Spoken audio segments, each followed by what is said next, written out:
అయితే ఈ వాక్యంలో ఒక చక్కటి మాట మీకు వినిపిస్తుంది. అదేమిటి అనంటే నిత్య నిబంధన. ఈ రూపాంతరము కొరకు చేసినటువంటి నిబంధన. దేవుడు మనుష్య సమాజానికి మనుష్యులను రూపాంతరము చెందించటానికి ఒక నిబంధన చేశాడు. ఆ నిబంధనను 5 రకాలుగా బైబిల్ గ్రంథం మనకు చెప్తుంది.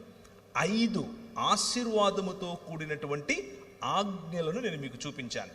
మొదటగా 2 5 రకాలుగా ఒకే నిబంధన మన మధ్యకు రావటం సృష్టి క్రమం మొదలుకొని ఇప్పటి వరకు మానవ చరిత్రలో జరిగినటువంటి గమనం ఇది. దాన్ని మీకు వివరిస్తాను. మనిషి యొక్క ప్రయాణం. చాలామంది మనిషి యొక్క ప్రయాణం ఏమనుకుంటారంటే అలా పుడతాడు, ఇలా చనిపోతాడు, చనిపోయిన తర్వాత ఏదో లోకానికి వెళ్ళిపోతాడు. ఇది సాధారణంగా మత ప్రాతిపదికన ఉన్న వాళ్ళ యొక్క ఆలోచన విధానం. అందులో కొద్దో గొప్ప సత్యం లేకపోలేదు. కానీ బైబిల్ గ్రంథం చెప్పేటటువంటి సంపూర్ణ సత్యాన్ని ఈరోజు మీకు చెప్పే ప్రయత్నం చేస్తాను. 5 రకాలైనటువంటి ఒకే కవెనెంట్, ఒకే నిబంధన, రూపాంతరమును కోసం రూపింపబడినటువంటి నిబంధన 5 రకాలుగా 5 సమయాలలో మానవ మనుగడలోనికి రావటం మనం గమనించాలి.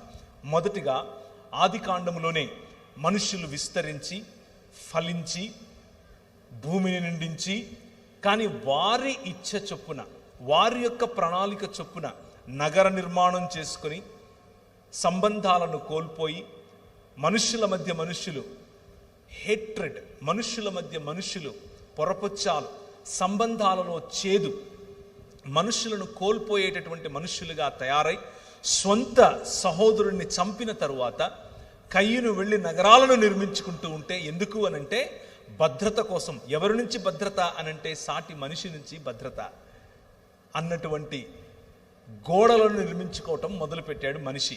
దానికి నాగరికత అని పేరు పెట్టాడు.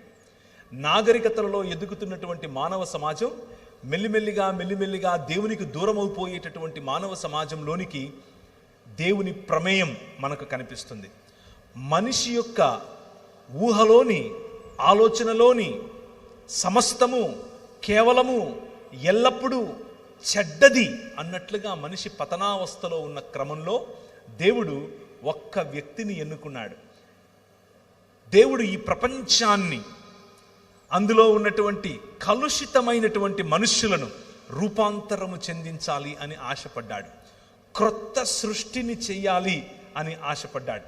ఆ క్రొత్త సృష్టిని చేసేటటువంటి దేవుడు ఆ క్రమంలో మొట్టమొదటిగా